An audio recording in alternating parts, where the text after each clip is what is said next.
Welcome to Qatar. Welcome to the new Doha Debates. The first of a series of 6 debates on problems the world faces today. We do not only face a refugee crisis, we also face a crisis of solidarity. Wir haben so vieles geschafft, wir schaffen das. We will build the wall. Douglas Murray, thank you very much. A few provocative thoughts, no doubt, that you mentioned there. A few jumped at me, such as when you said the developing world cannot move to the developed world. You seem to conveniently forget that the developed world moved to the developing world without asking permission. No, I don't. I don't. It seems to me as well that this is a particularly Western-centric viewpoint, and a misleading one at that, because you know as well as I do, and the figures show it, 85% of the world's refugees, in fact, settle in neighboring countries in the Middle East, Sure. in Africa and Asia. They do not rush over to Europe. Sure. You'd make a big mistake if you think I hadn't heard of colonialism. You don't seem to address it in any I'd way. also suggest, by the way, that I don't know how long we're going to go on about colonialism for. I'm happy to do it as long as you like, but let me just... Don't we have to be factful, though?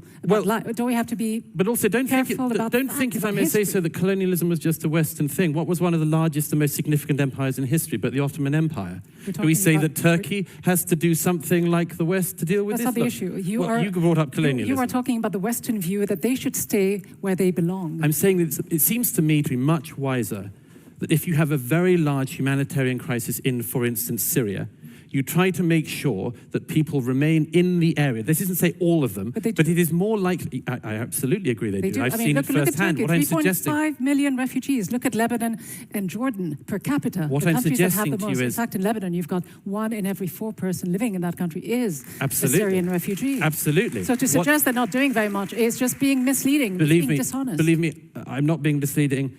And I said from the outset that I agree with the point that most refugees remain in the area. And I said that I think that that's a good idea. I'm suggesting to you that I think it's better that people, for instance, fleeing Syria, end up in the countries around Syria in order to be able to return to their country than putting them in Norway. But they will return. You are suggesting that they don't want to return. Who in their right mind, if they had the option, when did I say that? And we will hear from a refugee, if they had the... Stop the tape, stop the tape, stop the tape. Okay. Right away, do you see this moderator shift as to look how when she was asking Mark Lamont Hill, and check this out on our other videos there, when she was asking Mark Lamont Hill questions, she was pushing back, but not in the way that she's pushing back and interrupting Douglas Murray here. I mean, Douglas starts to answer a question and then she just basically interjects. Then he says, that's not what I said. And then she goes away from it with something else. And I don't know what this, I mean, this is just very, very, I don't even know. It's not moderating.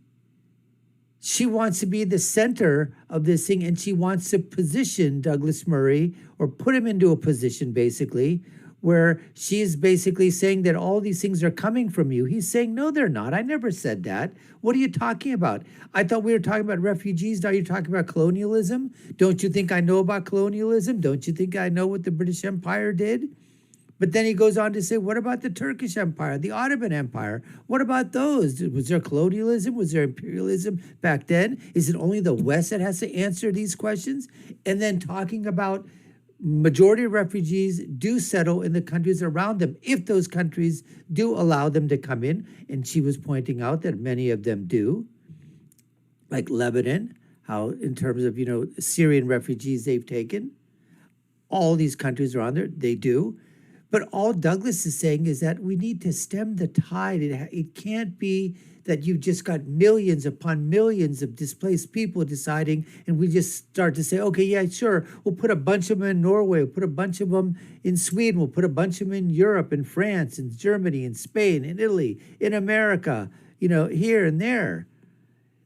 We ought to take a look at where we're going to put these people. Some of them, yes, they probably will have to be absorbed by Europe and the other countries and in the Americas, of course. But that doesn't mean every single solitary one of them, because hopefully the situation in their country will change, will allow them to go back to their original country. But this moderator, the way she's attacking him and not letting him answer any questions, very, very, it's just, it's great. It's great video. It's great, to see and to see the back and forth.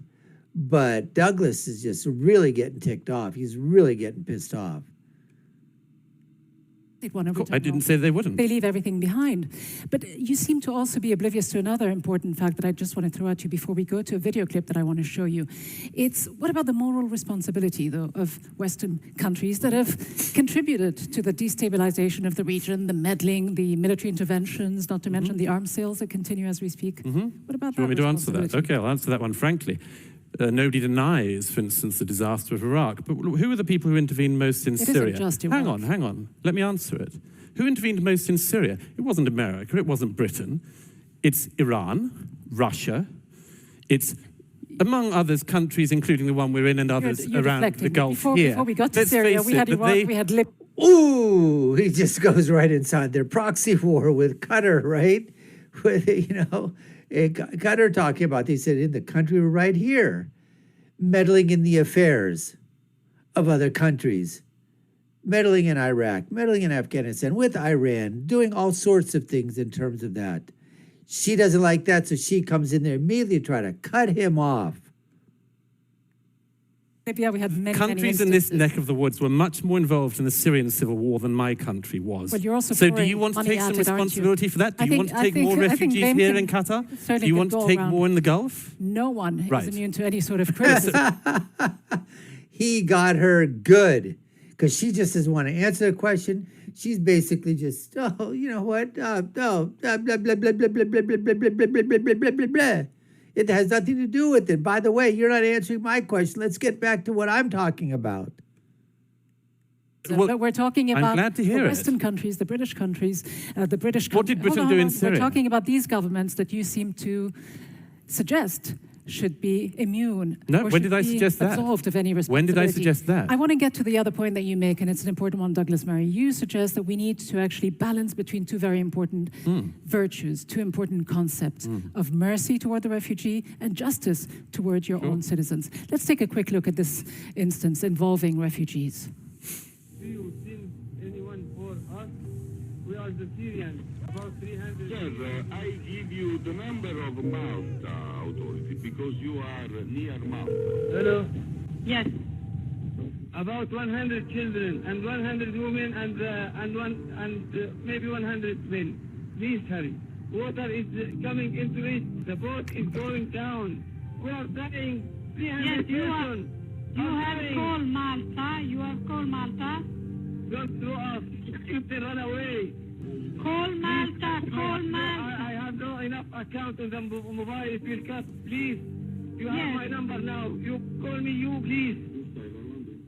A very chilling video, though I don't suggest that you respond on behalf of the Coast Guard, the Italian Coast Guard. I mean, I don't even know what she brought this thing up, just to show the Coast Guard of Italy, basically telling this boat and this, and yes, it is human tragedy, human suffering that's occurring on there, but she wants to make it up. Oh, Italy, you know what? They don't want, refugees. They don't want, people coming on a boat heading to their shores, implying that, Italy is basically, again, racist, bigoted. They don't want refugees. They don't want foreigners. They don't want any of this. So she decides to play this video and then says, why don't you respond for the whole world there? You don't have to really respond for the whole world, but we really would like you to respond and get your take on it. Try to put, Douglas on in the spot. Coast Guard. But again, it's that same issue of shifting the problem to others. And just for a little bit of context, in fact, this boat, which capsized 5 hours after this call, killing quite a few people on board, we heard that there were about 100 women, 100 children on board. That was twice as close to an Italian island as it was to Malta. But again, this idea that, we have to safeguard our values. where does mercy fit in that? Not just mercy, but the obligation, the legal obligations of states toward refugees. I'd suggest that we all make sure we don't shift responsibility. There is a responsibility to everyone. That would include the state we're standing in now, wouldn't it? It would include all the states in this region. It would include the brother states. It would include the Ummah. It would include everybody. It wouldn't just be the Italians. Now, the Italians, by the way, and let me just finish this point. That's a valid issue, but let me respond to it. Let me finish the point. Of the region, it's a valid issue, but unlike the European countries, allow me to just make this point, unlike the European countries, I'll respond to 2 points. They are not parties to the 1951 Refugee Convention. So the legal obligations are, well, it's just a fact. Conveniently, isn't it? But I'll let you carry on. But this means that countries that are signatories to the Refugee Convention get more blame and more assumption that they are going to have to hold more of the burden than countries that didn't. And I'm suggesting to you that nobody should be able to absolve themselves from blame. But if you go to Italy now, and I don't know when you were last there, but it is not the case that this is going well in Italy, either for the migrants who are arriving or for the Italian population. Isn't it because you don't the see resources these are not being poured into this? Let's face it, the policies are not there, the resources aren't there. I see these people, when they arrive, I follow their stories. It's not just the resources and the people there, you stupid idiot moderator. Oh my God, that's not what it is at all. It's that people are being displaced and they're being put into cultures that are completely so different from what they're used to. Language barriers and obviously jobs, no money. The resources can come in, but then how do these people, they don't assimilate. In Europe, you have whole towns, whole cities that are just completely populated by one, immigrant, one immigrant or one ethnicity, and they're there in the thousands, the hundreds of thousands, but they don't want to assimilate into the proper culture, into the culture proper of the country that they're in. And then you just have like little Indias, little Pakistans, little Middle East, little Syria, little Jordans, little Lebanons, all in these pockets of Western countries. And no assimilation, no trying to learn the language, no trying to, fit in with the society. Okay, you can keep a little bit of your culture. There's nobody saying that you've got to just dispose of your culture. No one's saying that. But when you come into a new country, new culture, you should adopt some of the things that are inside there and not isolate yourself, which is what happens because they're basically just put either into an area where that's where they're sort of disposed of or put in that area and said, okay, fine, here you are. Here's a few resources. Go ahead, live your lives.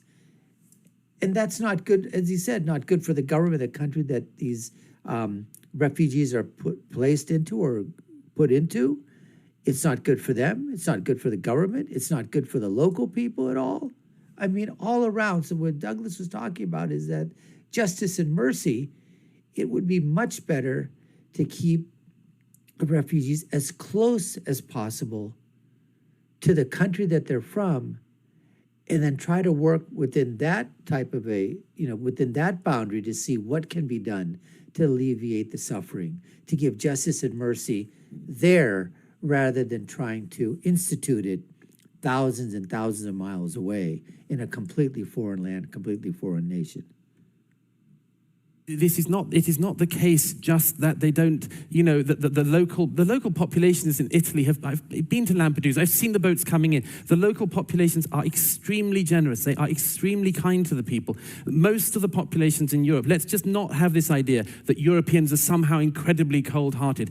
No, countries in Europe have taken in a lot of people. Yes, you were suggesting that, lady. You were. Problem very swiftly. Just putting the numbers in context, let me just mention this very briefly. 3 million people sought asylum in Europe between 2015 and 2016. That's a fraction of the population of Europe, which is 508 million. And Germany and Sweden took in 3% of the population in 1 year alone. So we're not talking about negligible numbers, and you shouldn't pretend that we are. Not across the board, certainly. Douglas Murray, thanks very much. Thank you.